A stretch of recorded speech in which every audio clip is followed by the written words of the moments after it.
Today I'd like to talk to you all about validation. And I'd like for you to know that we're going to use validation skills with the goal is to bring our loved ones closer to us.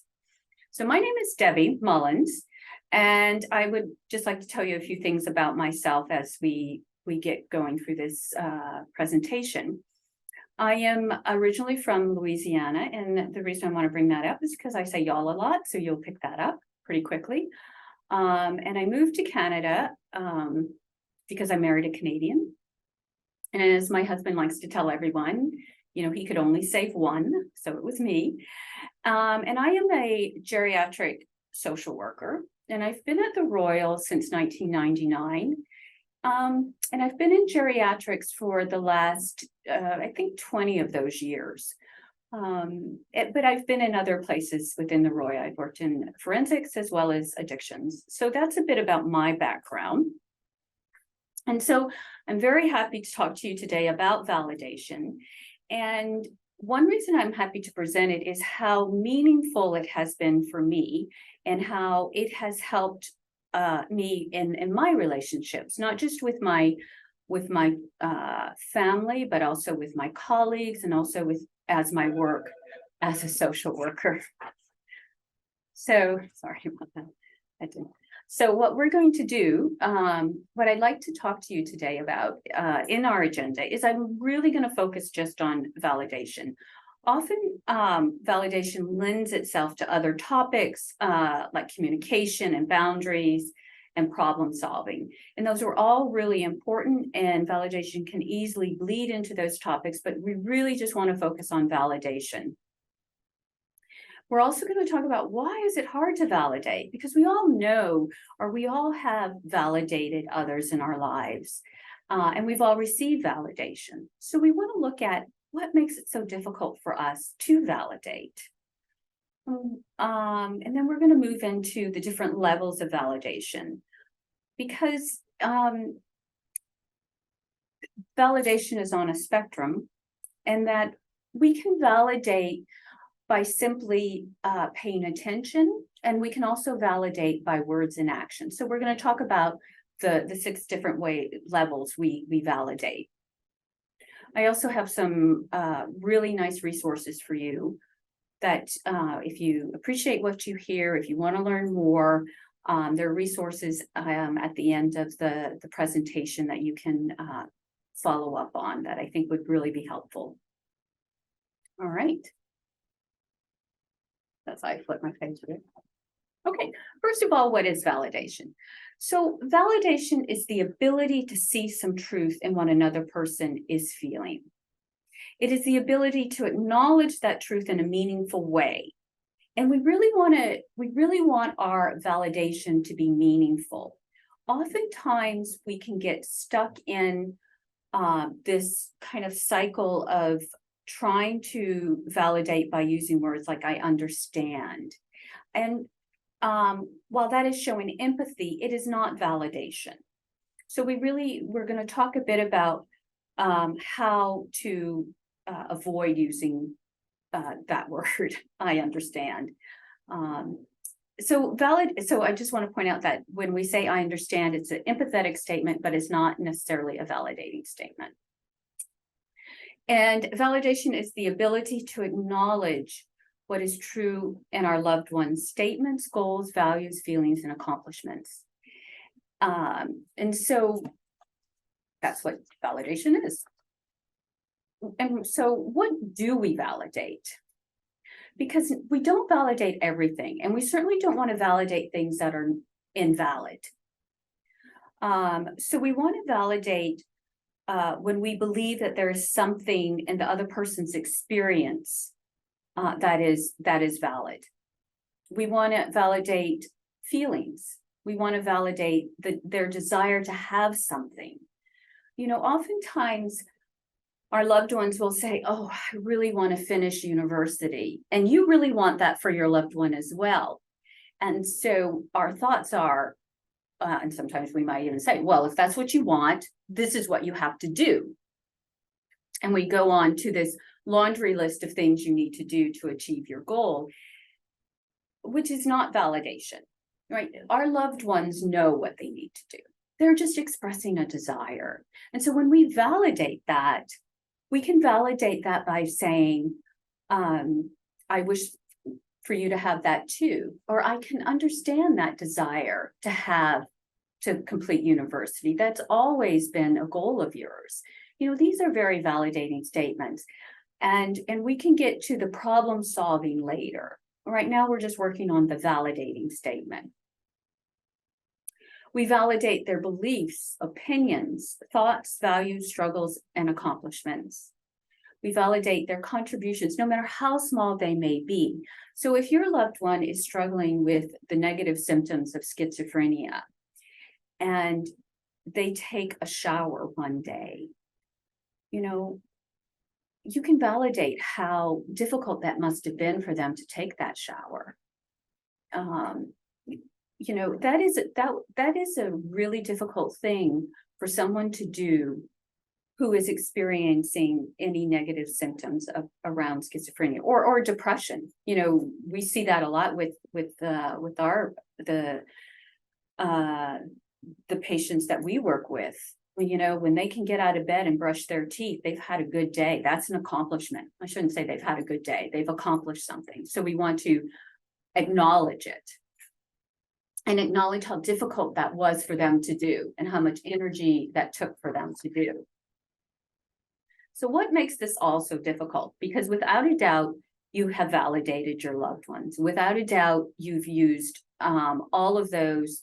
You've validated their feelings, their beliefs, their opinions. I absolutely believe that. So why do we get stuck on validation? What prevents us from doing that in a consistent and genuine way? And so there can be different things. One thing is we don't understand the intensity of their emotions, of our loved ones' feelings. We think, well, I wouldn't react that way. I wouldn't respond that way. That doesn't make any sense to me. So we find it hard to validate because we don't understand. And what's important to remember in validation is we don't have to understand. We just have to see that it's real for them. We often don't agree with their evaluation of the situation, and we're not comfortable with the way they responded because I would never have done that. There is no way I would have taken that action. So we're like, can't validate that. Oftentimes our perception of their situation would lead to a different response. We would do something different. And so we really can't understand what's happening for them. Sometimes we're embarrassed or uncomfortable by the way our loved one has expressed their emotions. We can feel like we just want to sink into the floor. And so that makes it hard to validate when we have that strong reaction. And the number one reason I think we struggle with validation is we're exhausted. Because we're trying to keep it together and support our loved one who is struggling. And we're just tired. You have other things happening in your life and you come home perhaps from work, and you need time for yourself, and no one's going to walk the dog. No one else is going to walk the dog. No one else is going to cook the supper. No one else is going to clean. And then you have your loved one who has been in the basement all day and done nothing. It's really hard when they come up to offer anything to them. So in my experience, it's been that we are just exhausted. So just to give that some thought about why it's difficult to validate. So let's talk about the levels of validation. So I think I would like to first let you know that the information I'm using in this presentation is from Marsha Lanahan, who is the creator of DBT, dialectical behavioral therapy. And she uses validation in her therapy. So what I'm using is from her book as well as from Thomas Lynch, who works with DBT in a different way, but this is also from his work. Okay, so level 1 of validation is being attentive. And oftentimes when we're struggling with, okay, how do I validate this situation? How do I validate this feeling? I need time to consider what is true in this and what I can genuinely validate. Being attentive is the first step. You know, this involves listening to our loved ones. This involves eye contact with our loved ones, if they can tolerate that eye contact. Sometimes when people are really struggling, eye contact can feel very threatening. But we want to demonstrate in a nonverbal way that we are paying attention to them, that what they're saying is important to us. So when we're being attentive, that means we turn off the phone, or we put it in another room. We stop texting. Or if you get a text, you know, somehow whatever is happening on that phone is more important than what's in front of us. It's really important not to respond to those texts, to those bangs. If we're cooking, take a moment to stop and really pay attention to what they're saying. And in our level 1, you don't have to in any way give a verbal acknowledgement of what they're saying. We are being attentive. We are listening. We are demonstrating. We are curious to know what they are saying. So that's level 1. Level 2, we want to reflect back with what they're saying. Sometimes we need that space to be clear that we understand what they're saying. So this involves repeating back what the other person said, what you heard them say. And so when we're repeating back, we want to be careful of our tone of voice, and we want to avoid judgmental language. You know, oftentimes we may find ourselves saying, oh my gosh, I can't believe she just said that. I can't believe they just said that. And so when we reflect back, we can use a bit of a sarcastic tone of voice. So let me get this straight. This is what you're telling me. Okay, that's not validation. That's not a reflecting back validating technique. So we want to take that moment to reflect back. So what you're telling me is that you really wish you could go to school. You really wish you could finish school. We want to reflect back what we think we just heard, and we want to allow space for them to say, no, that's not what I said. We have to allow them to say, this is what I mean. And that's why our tone of voice is important, and that's why our non-judgmental language is important. And so we're going to get a bit into the non-judgmental language as we go along.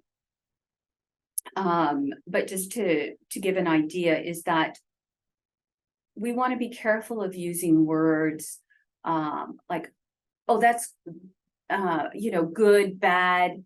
All of that's judgment, right? That's judgment of a situation. When we're in our validating stance, when we're on our reflecting back stance, we want to just be able to hear and reflect back what they're saying without putting any judgment into it, which is a bit tricky, but it can be done.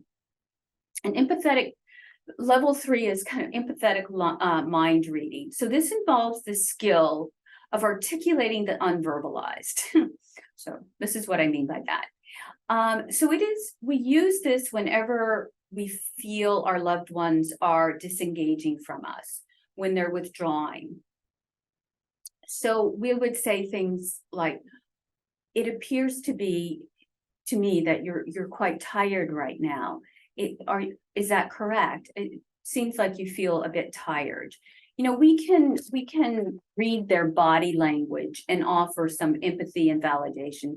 Oh, I can appreciate that you're tired because of all the energy you've had to use in your thoughts, and when people are struggling with distressing thoughts, that's a lot of energy. That's a lot of work.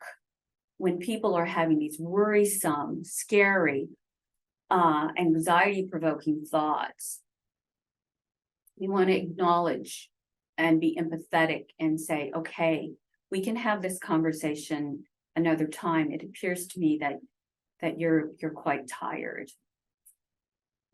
Okay. The other level 4, and we have all done this. We have absolutely all done this. This based on your history. So this is when we say to the other person, based on your history, based on what I know, that makes sense to me that you had that reaction. We may not have that same reaction, but based on what we know about this person, and in the context that they're telling us the story, we can say, okay, that makes sense to me. I understand why you couldn't shower today when you're having all these stressful, distressing thoughts. That makes sense to me.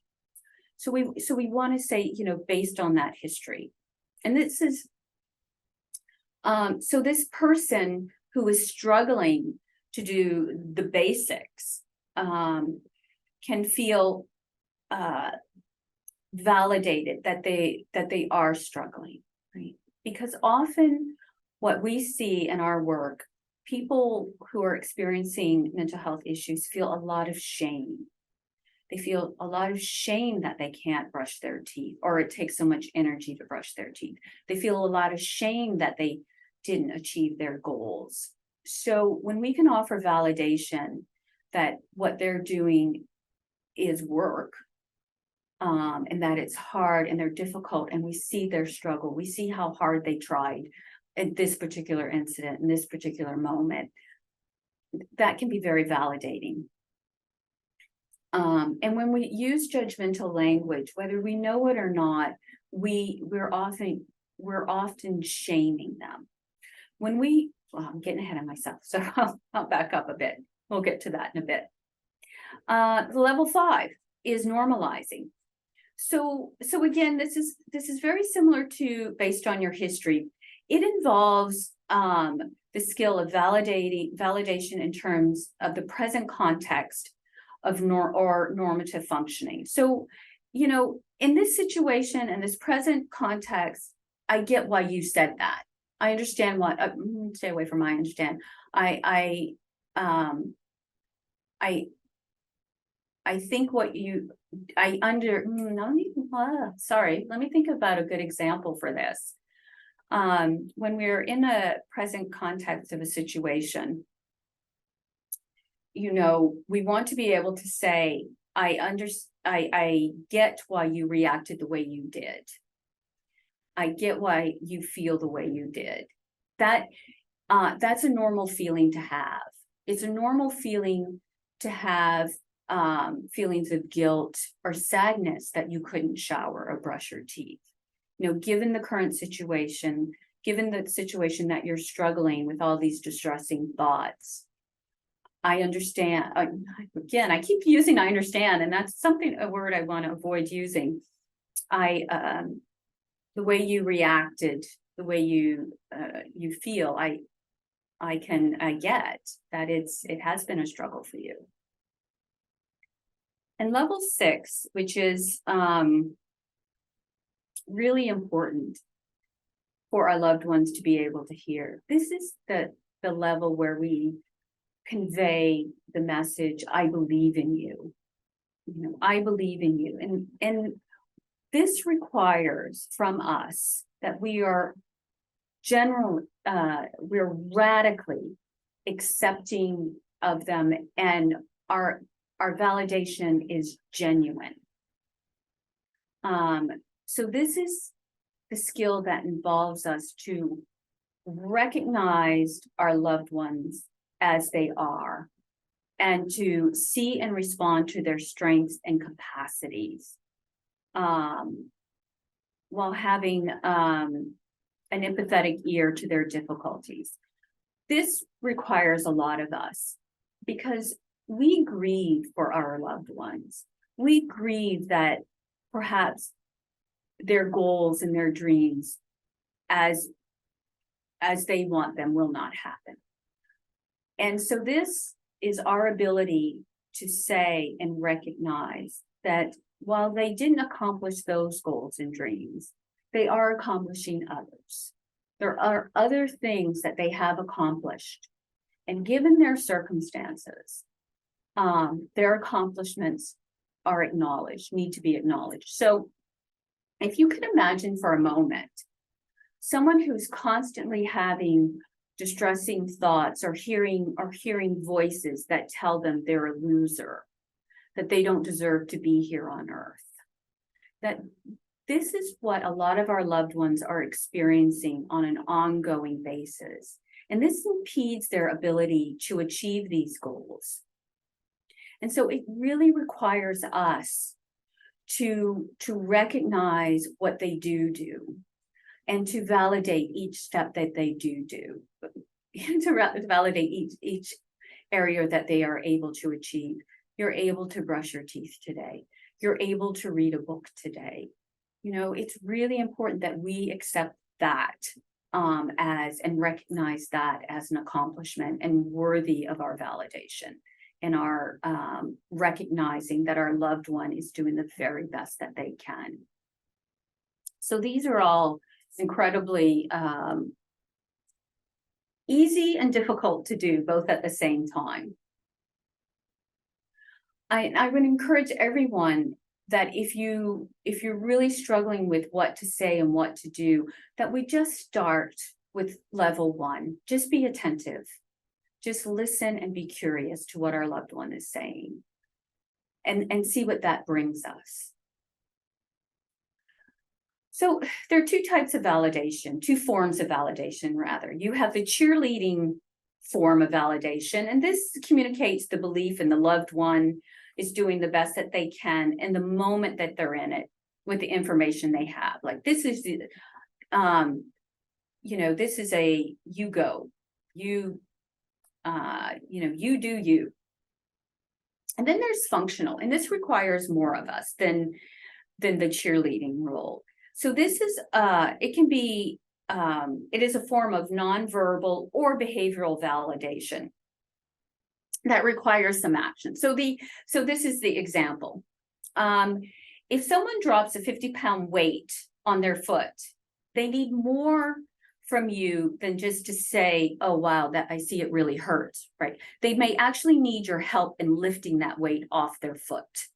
So this is the functional type of validation that I'm talking about, that this may require something from you.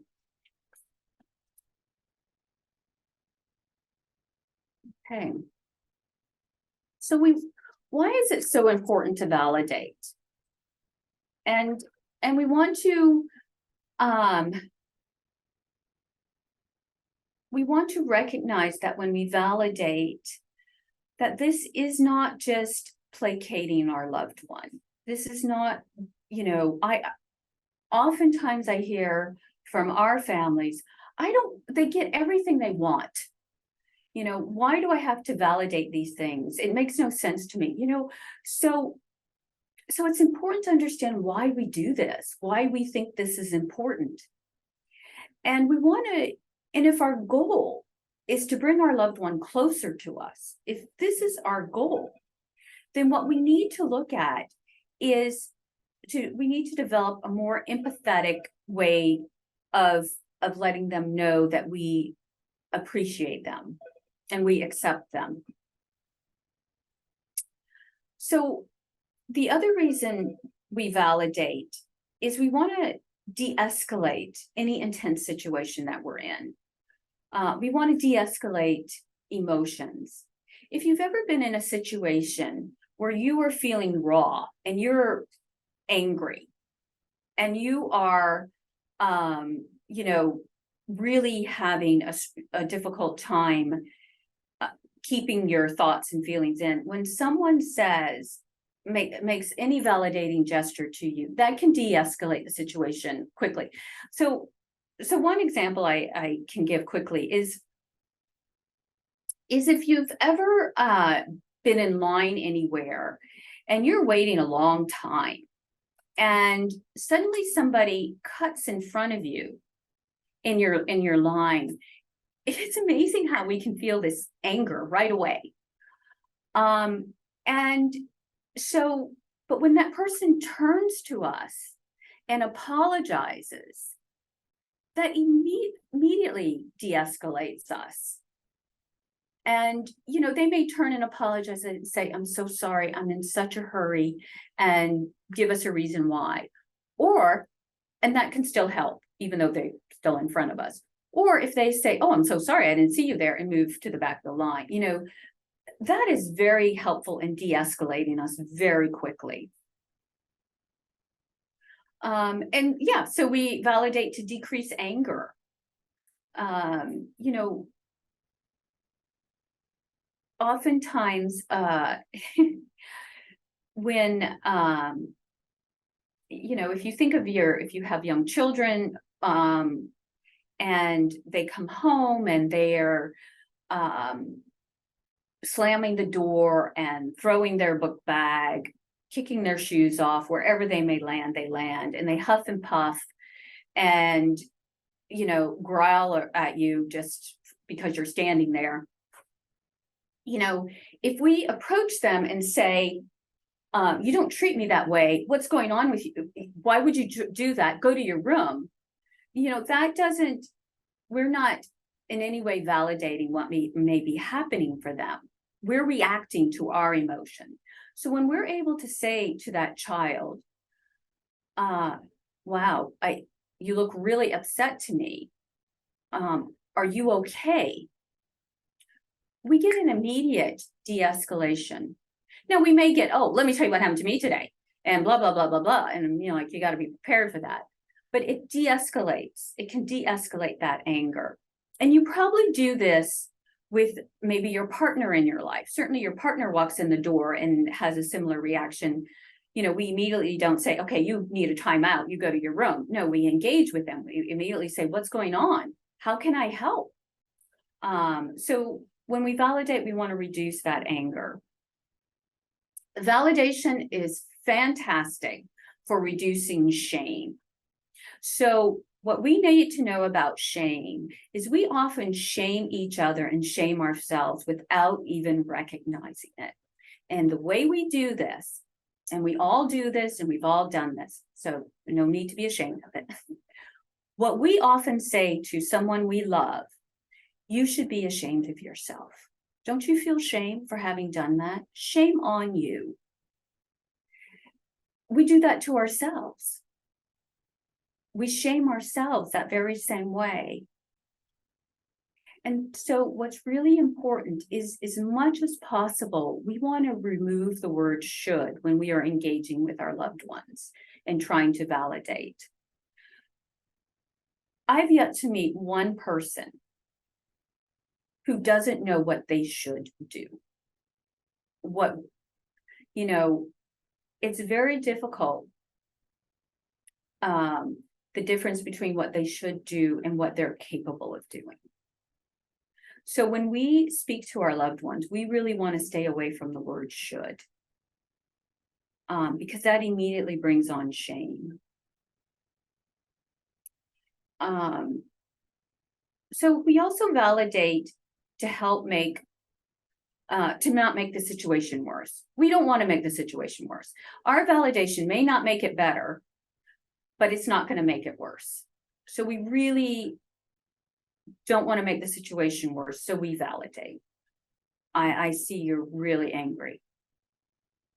That's a lot of anger to carry. And what's important about validation is you have to find your own language in your own words. And we, above all, we validate, so we maintain our dignity and our sense of self. Right, so you use validation with your loved one, and it really doesn't give you the response you want.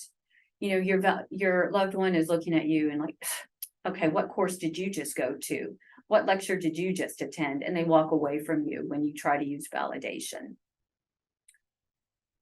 But we use validation. When we are able to use validation, even though that happens, we maintain our dignity. we don't fall apart and start yelling at them. We don't make the situation worse. So it's really important to use validation for our self-respect and dignity. Let's talk about the pitfalls to beware of. So when we use validation, we need to be genuine. Our loved ones are sensitive to us, and they will know when we are being disingenuous with them. They will know. So if you do not think it, if you do not believe it, feel it, do not say it. It's really important that you are genuine in your responses to your loved ones. So if you're struggling with what to say or how to validate, again, you go to level 1, you're attentive. You let them know that you are listening to them. But if you cannot find anything to validate with words, it's better not to say anything than to say something that you do not need. Okay, these are big. We want to avoid the words but, if, or should when we're using validation skills. And we want to replace those words with and, prefer, or when. So let's look at an example. I know you want to finish university, or you say you want to finish university, but you don't do anything about it. You know, you sit in the basement all day. So if we would say something instead, I know you want to finish university, and when you are feeling better, you can look at that goal. We want to replace if. We don't want to use the word if, because it's a conditional, right? If you do this, then I'll do that for you. And that can be manipulative. So if we use the word prefer, you know, I'd prefer if you would come up stairs from the basement when I came home. I would prefer if you, if you took a shower. And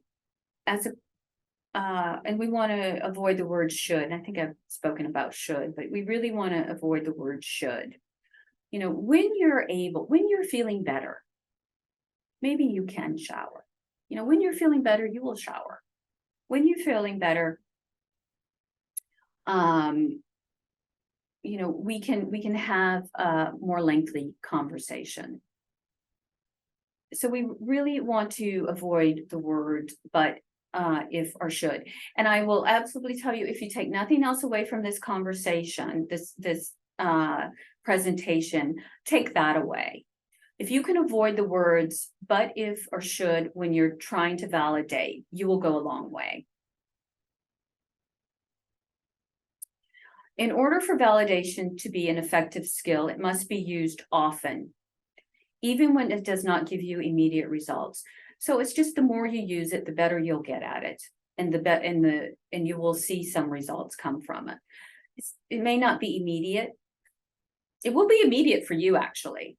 You may feel better immediately because, okay, I may not have gotten what I wanted. We may not have had this really meaningful conversation, but it didn't escalate into something worse. So you can feel, okay, all right, I'm feeling a bit better about the conversation.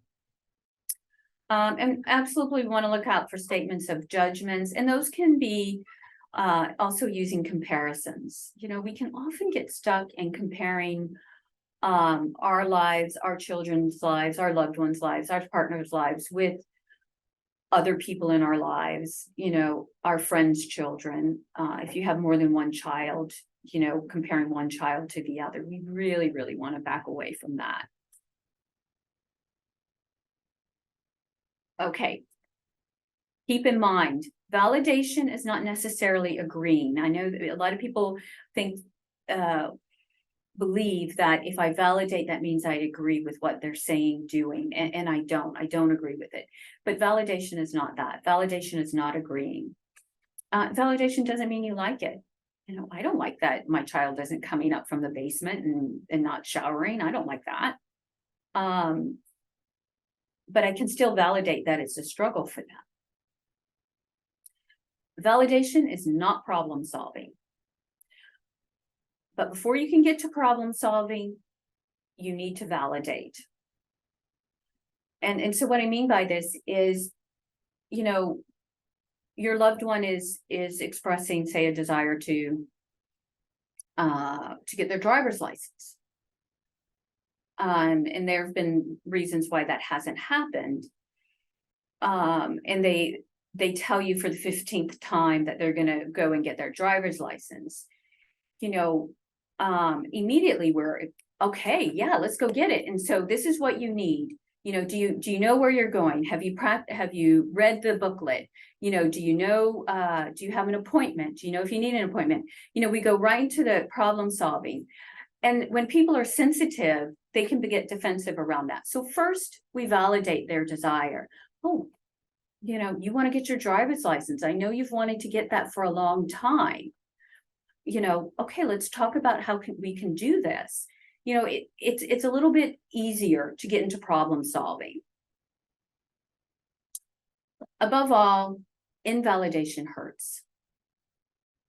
So we really don't want to be invalidating to our loved ones. It's painful. And we've all experienced that ourselves. We've all experienced that conversation with somebody where we felt invalidated. And it hurts. So we need to validate. And of course, we want to validate what is valid. All right. So just a few resources I just want to mention quickly. So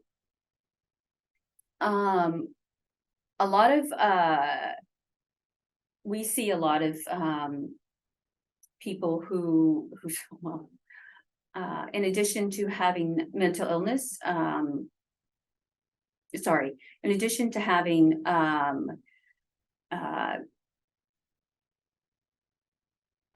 the traditional mental health issues that we think about, depression, anxiety, and OCD, we also work with people who have personality issues, and particularly borderline personality. So if you have someone in your life who has a borderline personality, there is a fabulous family support group network called Family Connections. And they are actually, Family Connections is international, so it's not just in Ontario. And it is a course for families on how to improve relationships with our loved ones who have borderline personality disorder. And I really encourage you to check them out, because it is so lovely to be in a group with people who have experienced similar things and have some stories to share that will resonate with you. So if you have someone in your life who has a borderline personality disorder, I really suggest you look up Family Connections. If the person in your life is struggling with mental illness, and you're looking for a family education support group, there's the National Alliance on Mental Illness, NAMI, and they also have an education group that will that I think will encourage you and offer you hope. And of course, always there's a Royal Ottawa Mental Health Center in our patient and caregiver information sessions can also be a valuable resource for you. And again, I just want to mention my, most of this work is from Marshall Lanahan and Dr. Lynch. And I've also borrowed a bit from a practitioner named Valerie Poor. So anyway, I hope it was meaningful.